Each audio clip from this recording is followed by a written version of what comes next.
Nós estamos aqui no PAP Hospital Geral, onde encontra-se internado o repórter J. Gomes. Desde a manhã de ontem que ele está internado na UTI deste hospital, após sentir-se mal quando fazia matéria para o Patrulha Policial. Ele já foi submetido a vários exames, entre eles eletrocardiograma, ecocardiograma e exames laboratoriais.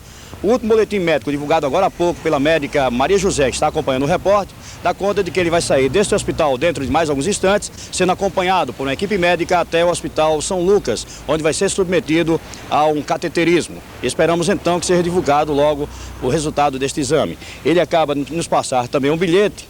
Já passa bem, como a médica informou, não sentiu dores pela manhã. E nesse bilhete ele disse: eu amo a todos vocês, maior que os meus problemas por mim enfrentado, e com saudade de todos, os meus companheiros e, em particular, todos que me admiram como profissional. Amo vocês e rezem por mim. J. Gomes. Com imagens de Reginaldo Araújo, apoio técnico de Zé Carrapicho e Naldo Farias, aqui e agora.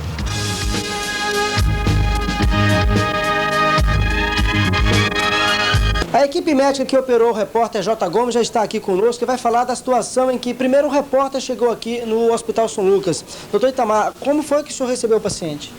Esse paciente foi atendido primeiramente no hospital do PAP com quadro de angina instável, isto é, um paciente que tinha um risco eminente de sofrer um infarto agudo do miocárdio, botando a vida dele em risco.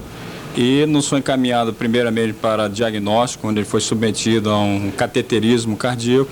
E esse cateterismo cardíaco demonstrou que a principal artéria do coração, que o povo vulgarmente chama de veia, estava obstruída e precisava de um tratamento de emergência naquele momento.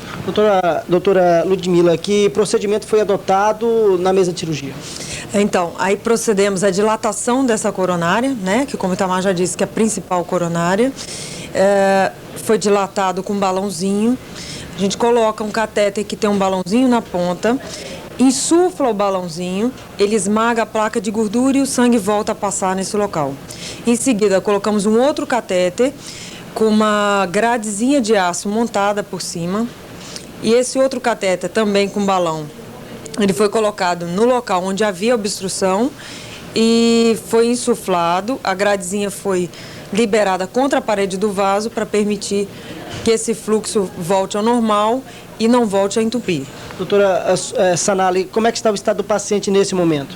Agora, Josivan passa bem, está na UTI, como é regulamentar para todo paciente que se submete a esse tratamento. Ele vai ficar 24 horas na UTI e em seguida vai para o quarto. Ele não corre risco de vida? Toda pessoa que se submete a esse procedimento, existe um risco nas primeiras 24, 48 horas, daí a necessidade de paciente permanecer no hospital, ou seja, ele passa bem, mas risco ainda existe. Não que no caso dele isso vá acontecer, espera-se que não, mas é um quadro de observação ainda. O que causou esse dano a ele? Certo. A causa dessa obstrução são as famosas placas de gordura. São aquelas placas que vão se formando ao longo dos anos e que vão obstruindo as artérias no coração. E isso leva aos quadros de angina, infarto e até mesmo morte súbita. Bom, vamos mostrar para vocês agora o stent, o aparelho que foi utilizado, o Marcelo já está mostrando para vocês, que foi utilizado para desobstruir essa artéria. Mas eu quero que o senhor explique para a gente, doutor Itamar, o procedimento que foi utilizado com o repórter J. Gomes, através dessas imagens que o senhor conseguiu fazer de uma outra paciente. Exatamente. Nós fizemos um procedimento nesse paciente chamado angioplastia, com implante do stent. Nós vamos explicar com esse filme que é de outro paciente. Para nós fazermos esse tipo de procedimento, nós introduzimos uma sonda através de uma artéria localizada na virilha, na perna direita do paciente, sem a necessidade de cortar o peito do paciente, como se fazermos uma cirurgia. E dessa forma, nós introduzimos uma sonda que está aqui mostrada no canto dessa imagem, essa sonda que está se mexendo, porque nós colocamos essa sonda lá no coração, pois normalmente essa imagem branca que é o coração, nós não enxergamos as estruturas do coração. Então nós injetamos uma substância chamada contraste e dessa forma ela vai mostrar as estruturas do coração que nós queremos enxergar. bastante semelhante ao referido paciente, nós vemos que aqui existe uma obstrução exatamente neste local. Então são essas placas que causam essas obstruções que levam aos quadros de angina, infarto e até mesmo morte súbita.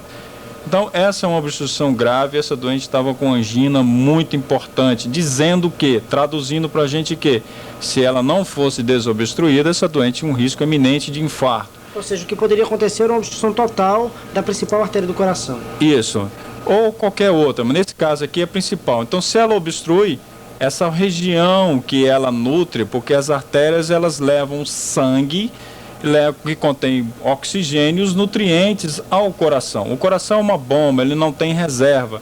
Se ela obstrui dessa forma grave, falta oxigênio no coração, nutrientes, o coração não aguenta, ele reclama. E se ela obstrui totalmente, acontece o que nós chamamos o quadro de infarto, quer dizer, morte de uma parte do coração, e logicamente com todas as sequelas que o infarto pode dar. Então o que nós fizemos nesse paciente? Nós identificamos a obstrução e aqui nós colocamos um balão, ele já está insuflado, ele é bem desinsuflado, nós passamos uma cordinha bem fininha, olha ela aqui na frente, por cima dele corre esse balão, aqui ele já está todo insuflado para esmagar essa placa e dessa forma já começa-se a desobstrução dessa artéria do coração, mas ainda não totalmente. É o mesmo local que estava obstruído, né? Exatamente, vejam que ainda tem uma obstrução razoável. E está mais do que indicado nesse caso o implante do stent. Vocês não vão ver o stent, porque ele é difícil de ser visto esse tipo de stent. Mas ele é colocado sobre esse balão, aqui ele está sendo insuflado e sendo colocado. E aqui dessa forma nós mostramos já imediatamente após o implante do stent a desobstrução completa da principal artéria do coração. E esse mesmo procedimento foi utilizado com o repórter J. Gomes? Exatamente, foi o mesmo procedimento, quer dizer, sem a necessidade de cirurgia, apenas através de uma introdução de um catéter pela virilha, indo até o coração, nós conseguimos fazer esse tipo de trabalho, com esse tipo de resultado. Bom, eu quero que o senhor fale para a gente se o J. Gomes vai poder ter uma vida normal depois desse procedimento médico. Ainda é muito cedo para a gente saber exatamente o quanto ele vai se recuperar, até que ponto. Mas, a princípio, nós podemos dizer que o que foi feito é com essa finalidade, para que ele volte a trabalhar e exercer suas atividades. Se isso vai acontecer ou não, nós estamos numa fase muito aguda do procedimento, a gente não tem como afirmar com certeza. Seria uma imprudência de nossa parte. As imagens são exclusivas de Marcelo Diniz. O apoio técnico é de José Carrapicho. Nilson Gomes, exclusivo para o Aqui e Agora.